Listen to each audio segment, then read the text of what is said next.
Hello everyone, welcome to the Innovation Lab. I recently made a video to talk about the relevance of DC to DC converters, especially when it comes to our modern day electronic system design. And I added a link for you guys to watch the full video in the description. Alright my friends, let's get started. A lot of times when we look at an electronic system that is serving a given purpose, what we don't see is that there are multiple voltage levels that are required to accomplish that function. And where the challenge comes in is that in those cases, you will usually have a single input voltage source, like as we have it here. So what we have here is our 12 volts. But in this scenario, we desire multiple voltage rails.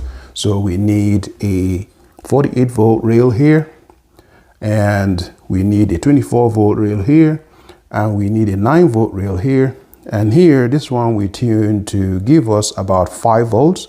As we can see here on the scope, we see an RMS of 5.08 volts. And this is the voltage coming out of the small DC to DC converter. Overall, this kind of speaks to the question that people have about the relevance of DC to DC converters. So I just wanted to show you guys the versatility of DC to DC converters.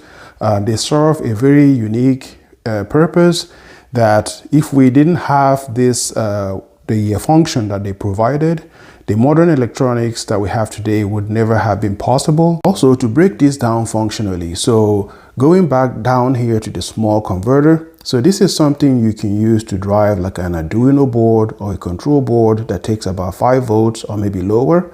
And this guy here you can use to maybe drive an LED or charge a small battery system. This guy here can actually deliver up to 30 amps at the output and can give you up to 95 volts at the output. So you can use it to drive a heavier load.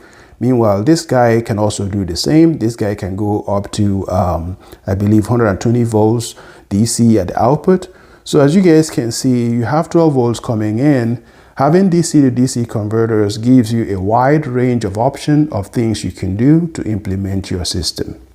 All right, my friends, I'll see you guys in the next video.